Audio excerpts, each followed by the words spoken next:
히브리서 5장 1절에서 3절까지의 말씀을 다 함께 봉독하도록 하겠습니다.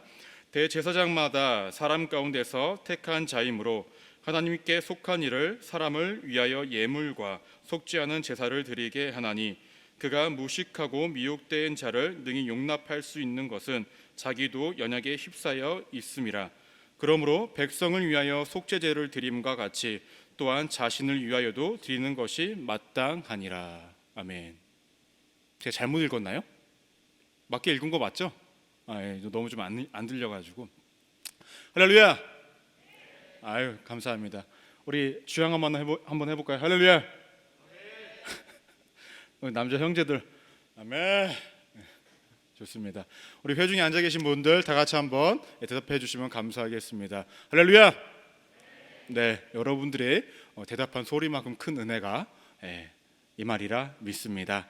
오늘 저는 히브리서 5장 1절에서 3절까지의 말씀을 근거로 대제사장이신 예수 그리스도라는 제목으로 은혜를 나누고자 합니다. 말씀 제목 한번 다 같이 따라하겠습니다. 대제사장이신 예수 그리스도. 네, 날씨가 많이 추워지고 또 변덕스러운 날씨 가운데 있는데 여러분들 항상 건강 잘 챙기시기를 부탁드리겠습니다. 요즘 기침을 많이 하면 괜히 눈초리 받는 시대예요. 아무렇지 않고 그냥 음식 먹다가 살에 걸려서 기침하는데도 사람들이 엄청 쳐다보는 그런 시기이기 때문에 항상 감기 조심하시고 건강 잘 챙기시기를 부탁드리겠습니다. 지난주 월요일은 잘 쉬셨나요?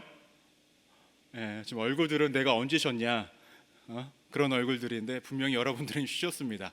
언제 또 우리에게 그러한 쉼이 허락될지는 모르겠지만 주어진 일상 가운데에 쉼을 누릴 수 있을 때 항상 쉼을 누리시고 또 열심으로 살아가야 할 때는 열심으로 살아가셔서 하나님의 은혜가 여러분들의 삶 가운데 가득 채워지기를 소망합니다. 말씀을 나누기 앞서서 한 가지 광고만 하고 말씀을 함께 나누고자 합니다. 오늘까지가 마지막 신청일입니다. 구약 우리 양육하는 거 있잖아요. 이미 많은 분들이 지금 저한테 개인적으로 연락을 주셔서 신청을 하셨어요. 이번 주 목요일부터 이제 강의가 시작이 되어지는데요. 어렵게 성경 공부를 하려고 하지 않습니다. 그냥 이야기를 통하여서 이야기를 처음부터 끝까지 하는 그런 스토리를 통하여서 성경 공부를 하려고 하니까요. 오늘까지 꼭 신청을 해주시고요. 오늘까지만 신청을 받고 내일 단톡방을 만들어서 자료를 나눠드리도록 하겠습니다. 그리고 목요일날 함께 말씀을 나누는 시간을 갖도록 할 테니까요. 많은 분들 참석해 주시기를 부탁드리겠습니다. 혹시 지난주 설교를 기억하시나요? 퀴즈 한번. 네, 누구예요? 네. 지난주 말씀 제목 한번 퀴즈 한번 해볼까요? 지난주 말씀 제목 한번 퀴즈 한번 내보겠습니다. 하나, 둘. 아무도 안 될 것 같아, 분위기가. 귀찮아요. 빨리 말씀하시죠. 이런 얼굴인데 이번에 통닭 한 마리 쏘도록 하겠습니다. 승현이 알 것 같아. 예? 아니야? 빨리 찾아봐. 지난주 말씀 제목 퀴즈 내도록 하겠습니다. 하나, 둘, 셋. 네, 저기 누구야? 저 뒤에. 다솜이 옆에 선하자매. 네, 맞습니다. 박수 한번 쳐주시기 바랍니다. 얼마 전에 새신자 등록을 마치신 분이십니다. 이 땅에서의 안식은 가능한가라는 제목으로 함께 은혜를 나눴죠. 재원 현재님, 원하시는 브랜드로 해서 닭 한 마리를 꼭 보내드리시기를 부탁드리겠습니다. 닭 한 마리예요. 뭐 외지 감자 이런 거 안 돼요. 아셨죠? 닭 한 마리를 꼭 보내드리시고요. 그리고 제가 말씀드렸죠. 이 땅에서의 안식은 가능합니까? 제가 가능하다고 말씀드렸습니다. 어떻게? 믿음으로만 가능하다고 그랬죠. 우리가 어디를 가든지 간에 또 누구와 있든지 간에 거기에 있다고 해서 누구와 함께 한다고 해서 우리에게 안식이 주어지는 것이 아니라 하나님을 향한 온전한 신뢰와 하나님의 말씀을 향한 온전한 순종이 이루어질 때에 우리의 삶은 안식이 가능해진다라고 제가 말씀을 드렸습니다. 기억나시죠? 여러분들의 삶에 안식이 있기를 소망합니다. 그래서 오늘은 연이어서 히브리서 5장을 함께 나누고자 합니다. 혹시 기억하시나요? 히브리서를 받아들이는 이 편지를 받는 수신자들이 누군지 혹시 기억하시나요? 기억하시나요? 너무 오래전 이야기야? 누구냐면 유대교에서 기독교로 개종을 했는데 기독교에서 다시금 유대교를 개종하려고 하는 사람들이 그 사람들에게 히브리서 기자가 이러한 편지를 쓴 것이죠. 한마디로 다시금 유대교로 돌아가려고 하는 사람들에게 히브리서를 썼다고 제가 말씀을 드렸습니다. 때문에 히브리서 기자는 어떠한 내용을 1장부터 써왔었냐면은 너네가 지금 떠나려고 하는 이 예수 그리스도, 이 예수 그리스도가 어떤 분이시냐면 너네가 정말로 믿고 의지했던 그 천사보다도 비교가 안 될 정도로 정말로 우월하신 분이시다라는 것을 이야기가 있었고요. 그 다음은 당시 유대인들이 정말로 의지하고 있고 믿고 있었던 모세와의 예수 그리스도를 비교함으로 통해서 너네가 의지하고 있고 너네가 정말로 바라보고 있고 존경하고 있는 그 모세마저도 예수 그리스도와는 도저히 비교가 되지 않는 분이다. 그리고 하면서 예수 그리스도의 우월성을 이야기하고 있었습니다. 연이어서 오늘은 뭐로 표현을 하고 있냐면 비교를 하는 것은 아니지만 너네 인생에서 정말로 필요한 너네의 삶 가운데서 너네의 죄를 씻겨줄 수 있는 역할을 감당하고 있는 대제사장, 너네가 의지하고 있는 그분을 누가? 예수 그리스도가 진정한 대제사장이시다라고 하고 이건 오늘 말씀은 5절에서 이야기하고 있는 것입니다. 이 시점에서 여러분들에게 질문 하나 던지고자 합니다.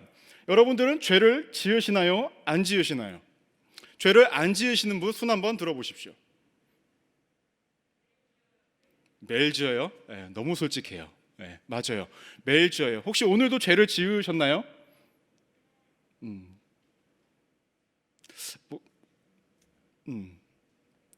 그냥 아무것도 묻지 마. 네. 그냥 빨리빨리 설교해 하고 끝냅시다 이런 건가요? 네. 우리는 알게 모르게 죄를 지으며 살아갑니다. 내가 원든 원하지 않든 우리가 죄를 지으며 살아가죠. 근데 재밌는 것은 이것입니다. 여러분들은 죄를 어떻게 용서를 받습니까? 용서는 받고 계시나요? 받는 것 같기도 하고 아닌 것 같기도 하고. 우리는 용서를 받죠. 어떻게? 회개를 통해서 용서를 받습니다. 근데 사실 우리가 회개를 너무 쉽게 해요. 너무나 쉽게. 때문에 우리가 죄를 짓고도 회개를 쉽게 할 수 있다라고 생각을 하기 때문에 어떻게 하죠? 죄를 너무나 쉽게 지면서 살아갑니다. 어떻게 본다면 우리가 너무나 쉽게 죄를 생각하고 쉽게 회개할 수 있기 때문에 너무나 쉽게 죄를 지면서 살아가는 것이 우리의 인생이라는 거죠.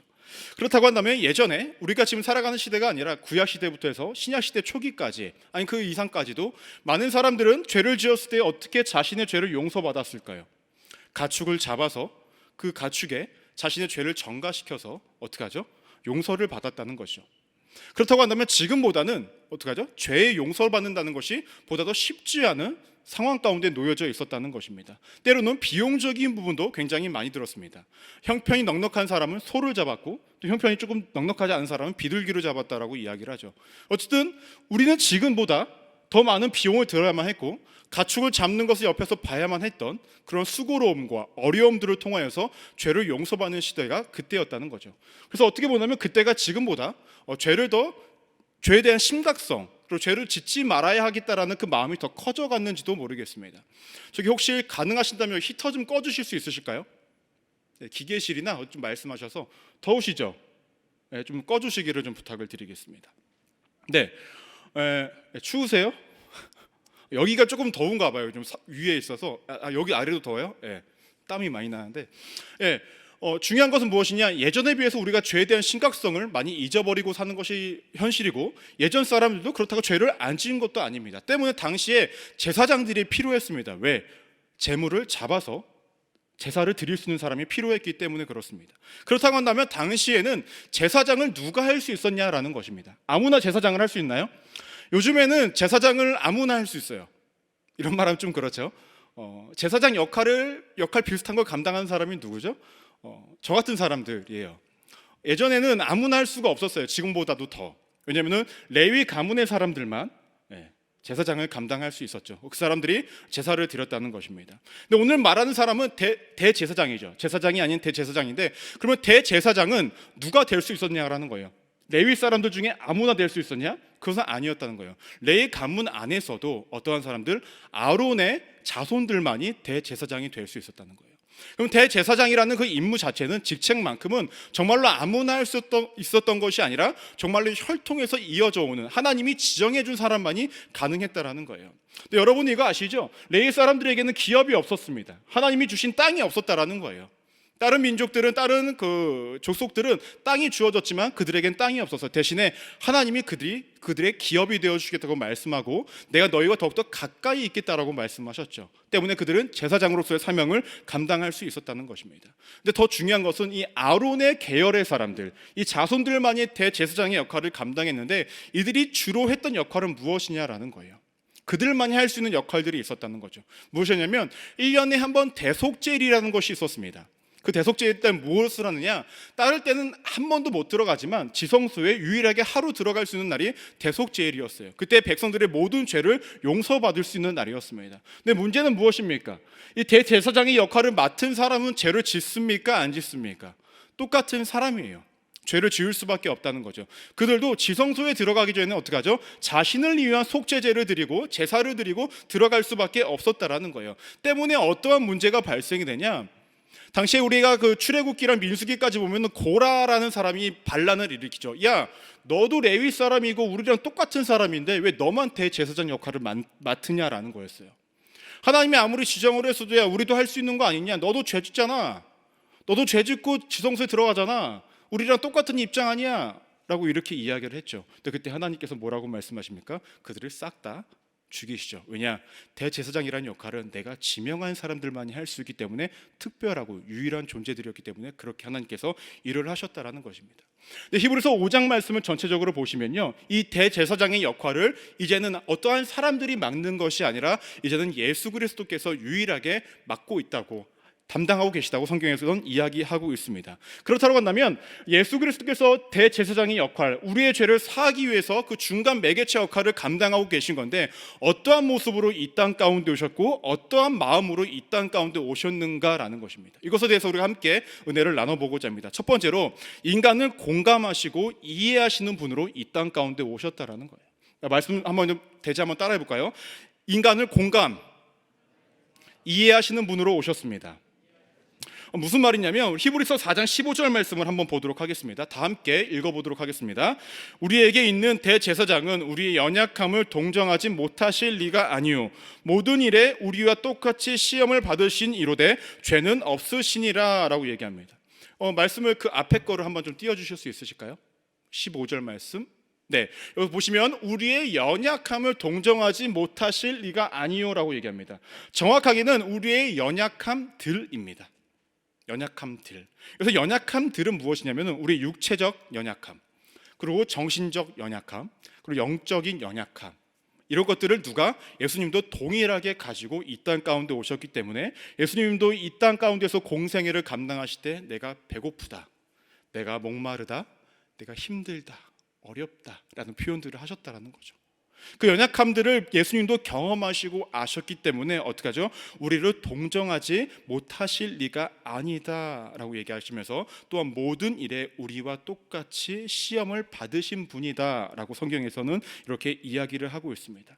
근데 참으로 우리가 조금 이해가 안 되는 부분들이 있어요. 때로는 이해하고 싶지 않은 부분들이 있습니다.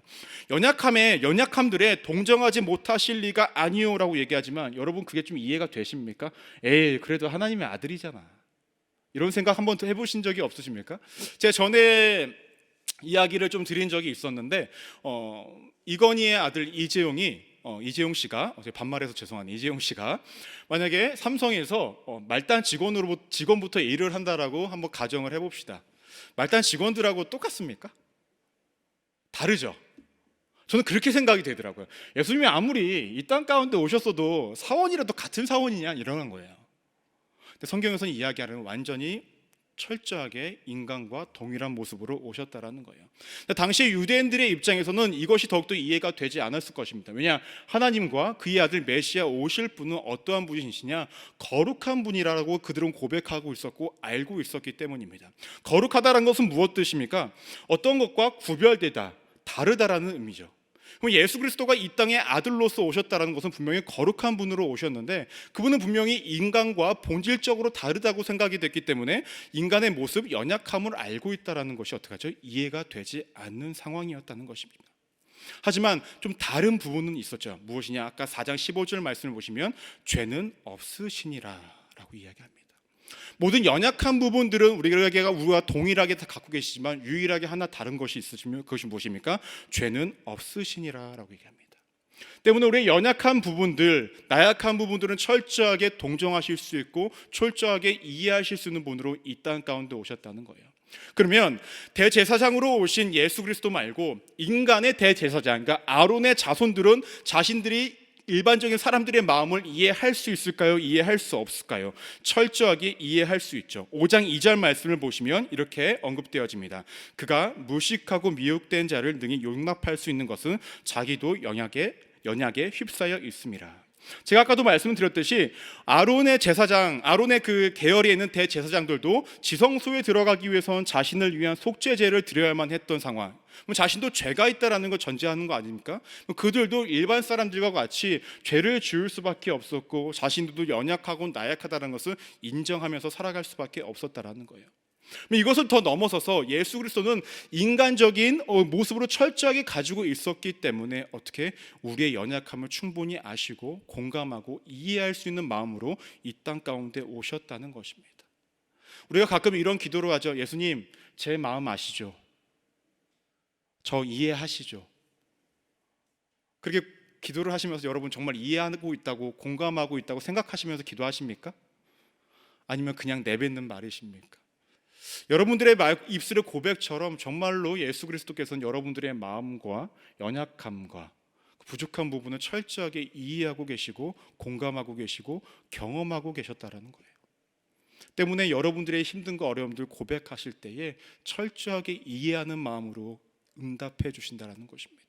그런 예수 그리스도를 믿고 살아가시는 우리 믿음의 청년들 되기를 주님의 이름으로 축원합니다.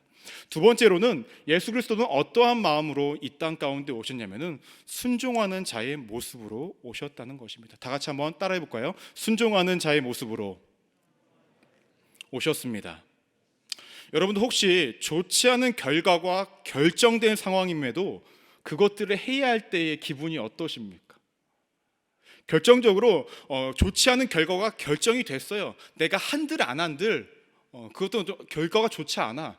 근데 난 그것을 해야 돼. 여러분들 기분이 어떠세요? 나빠요. 맞아요, 나빠요. 예를 들면 이런 거죠. 제가 얼마 전까지 다이어트를 했었어요. 8kg를 뺐었습니다. 대단하지 않습니까? 3개월 만에 8kg, 적지 않게 뺐죠. 그 이후에 휴가를 다녀온 다음에 철저하게 본래 모습대로 돌아가고 있어요. 저렇게 축복할 줄은 몰랐어요. 무엇입니까? 다이어트를 외쳤지만 일시적으로 성공해. 저 이럴 줄 제가 알았거든요. 그 다이어트를 하면서도 실패를 맛볼 거 알았지만 해야만 했는 상황, 건강 때문에. 또 나아가서 이런 것들이 있습니다. 우리가 항상 연초에 뭘 항상 계획을 합니까? 대학생들 영어 공부해야 되겠다. 그렇죠? 영어 공부 책을 또 그렇게 또 새 거로 사. 그렇죠? 사지만 또 실패할 것 알아. 그래도 시작하겠다라는 마음으로 시작을 합니다. 그래서 영어 책이 언제가 중고책에서 제일 싼 줄 아십니까? 3월 정도 되면 싸요. 2월 말. 저는 항상 그때 책을 샀어요. 네. 토익 책, 토플 책, 문법 책, 회화 책. 그때 구매하시면 새 책을 사실 수 있습니다. 중고책에서. 네. 무엇인 얘기입니까? 결과가 이미 실패를 앞두고 있음에도 시도를 해야만 하는 상황이라는 거죠. 어떠한 것들이 더 명확하게 있었냐면 제가 예전에 운동할 때랑 군대에 있을 때 이런 걸 명확하게 느꼈어요. 예체능을 하시는 분은 아실 거예요. 예체능 할 때 정말로 난 사람들이 있습니다. 아무리 노력해도 못 따라가는 부류들이 있어요. 제가 운동할 때 그랬어요. 겨루기를 하면요, 그 친구랑 겨루기를 했을 때에 제가 맨날 져요. 근데 그 친구는 나보다 오래 하지도 않았어. 나는 걔보다 더 열심히 해. 근데 겨루기를 하면 항상 지는 거야. 관장님이 또 시켜요. 하고 싶을까요? 하기 싫을까요? 너무 하기 싫어요. 우리 노래를 하시는 분들이나 음악을 하시는 분들, 그런 분들은 또 더 말씀을 하시더라고요. 노력해서 따라잡을 수 있는 수준이 한계가 있다고. 정말 타고난 사람들은 못 따라간다고 이야기를 하더라고요. 미술을 하시는 분들도 마찬가지고. 이렇게 난 사람들이 있어요. 이미 내가 아무리 열심히 해도 그들을 못 따라간대요. 너무나 슬픈 일이죠. 전에 말씀드렸죠. 이 세계에서 정말로 공부해야 될 사람들은 3%래요. 97%는 아무리 노력해도 그 3%를 못 따라간대요. 굉장히 슬픈 일이죠. 네.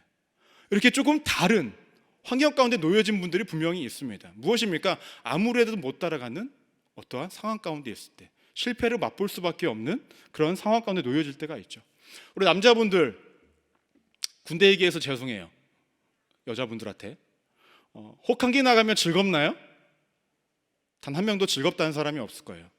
이등병이신 분들은 혹한기가 뭔지 몰라요. 그래서 그 고통을 몰라요. 하지만 병장이신 분들은 어떻게 하죠? 혹한기 나갈 때 나가자마자 추울 거란 걸 알아요. 그래서 나가기 전부터 너무 싫어해. 손발 끝을 자르고 싶은 같은 고통. 그렇죠? 남자분들 겨울에 눈이 많이 오면 어떻게 하죠? 눈이 계속 오는 하루 종일 온다는데 방송에 나오죠. 눈 쓰르라고. 분명히 앞으로 해서 쓸고 갔는데 뒤에 보면 어떻게 했죠? 눈이 다시 쌓여져 있어요. 분명히 그 상황을 알고 있음에도 불구하고 눈을 쓸어야 해요. 너무나 싫은 상황이죠.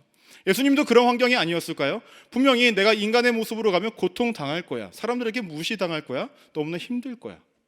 그런데 그것을 감당해야만 했습니다. 실패를 맛볼 수밖에 없는 상황 가운데서도 그것을 감당해야 했다라는 거죠. 그럼 예수님의 순종은 언제부터 시작이 된 것일까? 십자가에 매달릴 때부터? 아니죠. 이 땅 가운데 오시는 그 순간부터 예수님은 순종의 시작이셨습니다. 왜냐? 신적인 존재가 아니라 철저히 인간의 모습으로 오셨기 때문에 인간으로서 감당해야 할 모든 불평과 어려움들 그리고 고통을 감내하셔야만 했기 때문에 그러했다는 것입니다. 예수님께서는 그러한 모습으로 오셨습니다. 실패를 맛볼 줄 알았지만 그것을 모두를 감당하기 위해 이 땅 가운데 오셨다는 것입니다. 히브리서 5장 7절 말씀을 보시면 이렇게 언급되어집니다. 그는 육체에 계실 때에 자기를 죽음에서 능히 구원하실 이에게 심한 통곡과 눈물로 간구와 소원을 올렸고 그의 경험하심으로 말미암아 들으심으로 얻었느니라 라고 이야기하고 있습니다. 무엇입니다? 여기서 자기를 죽음에서 능히 구원하실 이 누구십니까? 제가 그 프린트로도 파일로도 드렸죠. 하나님입니다. 하나님께 심한 통곡과 눈물로 간구와 소원을 올려드렸다라고 이야기합니다. 이 장면은 무엇입니까? 겟세마네에서 예수님께서 십자가에 못 박히기 전에 그 고통을 아시기 때문에 간절하게 기도하셨던 장면을 이야기하고 있습니다. 예수님께서 인간의 몸으로 오셨기 때문에 십자가에 매달리는 것이 1차적으로 고통스럽다라는 것을 알고 계셨습니다. 때문에 그것을 피할 수만 있다면 피하고 싶으셨을 것입니다. 또 예수님은 하나의 제물로 십자가에 못 박히셨다는 것은 무엇을 의미합니까? 인간의 모든 죄를 자신이 짊어지고 떠안아야 된다는 것도 알고 있었습니다. 이 말 즉슨 예수님 그 자체가 죄 덩어리가 될 수밖에 없었다는 것을 의미합니다. 하나님은 죄를 사랑하실 수 없는 분이십니다. 사람을 사랑하셔도 죄 덩어리가 되신 예수 그리스도를 하나님이 품을 수 있었겠습니까? 품을 수 없게 되었다는 거죠. 그렇다면 무엇입니까? 예수님은 철저하게 하나님으로부터 멀어질 수밖에 없고 머리 떨어질 수밖에 없는 그 상황이 너무나 고통스러웠다는 것입니다. 이 모든 고통과 아픔과 힘듦을 감당해야 한다는 것을 알고 계셨음에도 불구하고 예수님은 순종할 수밖에 없었다라는 거죠. 그리고 8절 말씀을 보시면 이렇게 말씀하고 있습니다. 그가 아들이면서도 받으신 고난으로 순종을 배워서라고 이야기합니다. 아들임에도 불구하고 자신이 고통을 감내함으로써 온전한 순종을 이루셨다라고 이야기하고 9절에서는 온전하게 되셨은즉 라고 얘기합니다.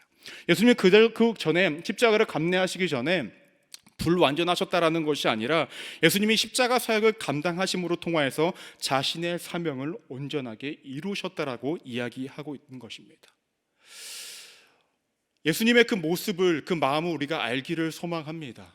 철저하게 실패가 눈앞에 있음에도 불구하고 순종할 수 있는 그 마음 우리에게도 필요하다라는 것이죠. 마지막으로 예수님은 어떠한 모습으로 오셨을까? 세 번째는 무엇이냐면 영원한 제사장으로 오셔서 더 이상의 제물도 필요 없게 하셨다라는 것입니다. 영원한 제사장으로 오셔서 더 이상의 제물도 필요 없게 하셨습니다. 히브리서 5장 9절 말씀을 보시면 이렇게 언급하고 있습니다. 완전하게 되셨은즉 자기에게 순종하는 모든 자에게 영원한 구원의 근원이 되시고 라고 이야기합니다. 예수님이 대제사장이 되심으로 인하여서 확정된 것은 무엇입니까? 먼저 구원이 확정되었습니다. 이것은 우리가 너무나 잘 알고 있는 사실이죠. 예수님이 나를 위해 죽으시고 부활하신 사실을 믿는다고 한다면 나 스스로가 죄인임을 인정함과 동시에 나 스스로가 용서받을 수 있다는 것이고 그것으로 인해 우리가 구원을 받을 수 있다는 것이 확정되었다는 것입니다. 다음은 무엇이냐면 더 이상의 대제사장은 필요 없게 되었다는 것입니다. 아까도 말씀드렸듯이 예수 그리스도가 대제사장이 됨으로 통해서 다른 대제사장, 그러니까 아론의 계열의 그 사람들은 더 이상 필요 없게 되었습니다. 왜냐하면 더 이상의 제사와 더 이상의 제물은 필요 없이 오직 믿음으로만 우리가 구원을 받을 수 있으며 믿음으로만 우리가 용서를 받을 수 있기 때문입니다. 이제 여러분들은 더 이상 어떠한 수고와 어떠한 재물도 더 필요하지 않는 인생 가운데 살아갈 수 있습니다. 왜냐? 예수 그리스도께서 영원한 대제사장이 되심으로 통하여서 이 땅 가운데 모든 것들을 이루셨기 때문에 그러합니다. 그렇다고 한다면 여러분들 어떠한 마음으로 살아갈까? 어떠한 마음으로 살아가야 할까? 이것이 우리의 인생의 중요한 포인트가 될 것입니다. 첫 번째로 우리가 어떠한 마음으로 살아가야 하냐면 대제사장이 되어주신 예수님께 감사하는 인생으로 살아가야 하죠. 너무나 당연한 일입니다. 나를 위해 죽으시고 부활하신 속죄 제물이 되심과 동시에 제사장이 되어주셔서 우리의 모든 것들을 용서해 주시고 우리를 구원해 주신 그 하나님께, 예수 그리스도께 우리가 감사하는 인생으로 살아가는 것은 너무나 당연합니다. 우리가 이것을 부인한다면 우리의 구원마저도 부인하는 인생이 될 것입니다. 다음으로 우리가 어떠한 삶을 살아가야 할까요? 우리가 대제사장적인 마음을 가지고 살아가야 한다는 것입니다. 이것은 한번 우리 입술로 고백을 한번 해볼까요? 대제사장적인 마음을 가지고 살아가야 합니다. 우리는 이 땅 가운데서 대제사장이 될 수는 없습니다. 우리가 가축을 잡거나 그걸 하지 못하기 때문에 그러하죠. 하지만 그러한 역할은 더 이상 필요하지도 않습니다. 다만 우리가 아까 제가 말씀을 드린 것처럼 우리가 대제사장적인 마음을 가지고 살아가는 것이 너무나 필요하다는 것입니다. 첫 번째로 어떠한 마음일까요? 처음에 말씀드린 것처럼 인간을 공감하고 이해하는 마음으로 살아가야 합니다. 하나님을 믿지 않는 사람들을 우리가 공감하고 이해할 수 있어야 됩니다. 또 하나님을 믿는 이 우리 공동체 안에도 서로가 서로에 대한 이해와 공감하는 마음으로 살아갈 수 있어야 된다는 것이죠. 참으로 쉽지 않습니다. 나와 다른 이들을 용서하고 이해하고 공감한다라는 그 마음 쉽습니까? 아니라는 거죠. 그럼 예수 그리스도께서는 그것이 쉬웠을까요? 아닙니다. 여러분들이 아시다시피 모든 연약함을 다 감내하시면서 그 모든 것들을 용납하시고 이해하시고 동정하시고 공감하시기에 자신을 철저하게 내려놓으셨다라는 것입니다. 여러분들은 삶을 살아가면서 여러분들이 살아가는 삶의 그 자리에서 이 공동체 안에서 얼마나 많은 것들을 내려놓고 상대방을 이해하기 위해 공감하기 위해 동정하기 위해 살아가고 있는가라는 것입니다. 만약에 나의 욕심과 나의 어떠한 마음만 내 비추기 위해 살아가고 있다고 한다면 우리의 마음 가운데는 하나님이 주신 그 은혜가 없는 가운데 살아가는 인생인 것이 분명합니다. 여러분들이 이러한 삶을 살아가기를 소망합니다. 철저하게 대제사장적인 마음을 갖는 삶 말입니다. 더 나아가서 우리가 순종하는 인생으로 살아가야 했죠.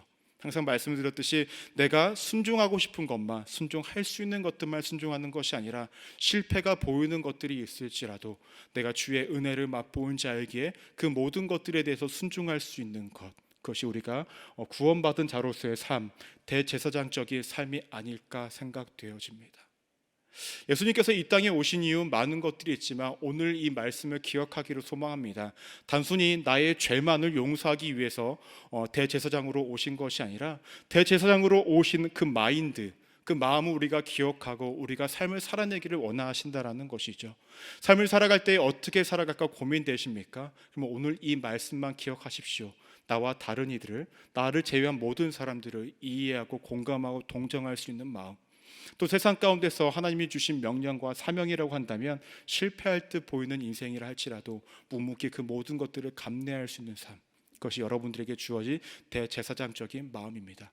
저는 여러분들이 이러한 삶을 살아내기를 소망합니다. 쉽지 않을 것입니다. 남들은 다 이렇게 이야기할 것입니다. 불가능하다고. 야, 그거 100% 실패해라고 말입니다. 그래서 제가 한 글귀를 찾아봤어요. 솔직히 말씀드리면 글귀가 아니라 가요 작사 가사입니다. 되게 재밌어요. 제목을 한번 맞춰보세요. 절대 안 된다고 끝이 보이는 사랑이라고, 시간이 갈수록 상처만 더 커질 거라고, 모두 우리 둘을 붙잡고 어떻게든 헤어지라고, 축하는커녕 안타까운 눈빛들만 주지만 난 널 보낼 수가 없는 것, 맞아요. 넌 나 없이 살 수 없는 것, 힘든 사랑도 사랑이기에 우린 행복한 것. 가요인데 되게 와닿더라고요. 우리가 세상을 살아갈 때에 남들은 하지 말라고 하는 거 왜 이렇게 손해보는 인생이냐고, 왜 이렇게 미련하게 살아가냐고, 그리스도의 사랑은 참으로 의미 없다고 불가능하다라고 이야기하지만 우리는 그러한 삶을 살아내야 한다라는 것입니다. 남들은 불가능하다고 얘기할 때, 세상 사람들은 0%라고 이야기를 할 때, 그 0%라고 이야기하는 그 모두 실패로 느껴지는 인생 가운데에 예수 그리스도께서는 우리에게 구원을 이루셨듯이 여러분들이 삶이 그러한 삶이 되어지기를 소망합니다. 대제사장적인 마음, 대제사장적인 삶 말입니다. 여러분들에게 완벽을 요구하시는 하나님이 아니십니다. 하지만 매일매일의 삶이 조금씩 나아가는 인생으로 살아가길 원하신다라는 거죠. 매일의 삶이 그러한 삶을 살아가 내 안에 예수 그리스도가 살아계시고 내 안에 대제사장적인 마음으로 살아가는 우리 믿음의 클레마치들 되기를 주님의 이름으로 축원합니다. 기도하시겠습니다. 하나님, 우리는 부족해 아무것도 할 수 없음을 고백합니다. 대제사장으로 오신 예수 그리스도의 그 마음을 우리가 품고 살아가기에 너무나 부족하고 나약함을 고백합니다. 하지만 하나님, 우리가 살아내기를 소망합니다. 우리가 많은 이들을 공감하고 아니 모든 사람들을 공감하고 이해하고 용납할 수 있는 마음으로 살아가게 하여 주시고, 우리의 사명의 길이, 사역의 길이, 인생의 길이 때로는 실패처럼 보인다 할지라도 주께서 인도하시는 길이라고 한다면 마땅히 감당하는 삶으로 살아내기를 소망하오니 하나님께서 함께하여 주옵소서. 하나님, 부족합니다. 모자랍니다. 그러기에 하나님이 필요합니다. 끝까지 함께하시고 동행하시고 역사하여 주옵소서. 그렇게 인도하시고 역사하실 하나님께 감사드리며 살아계신 예수 그리스도 이름으로 간절히 기도드립니다.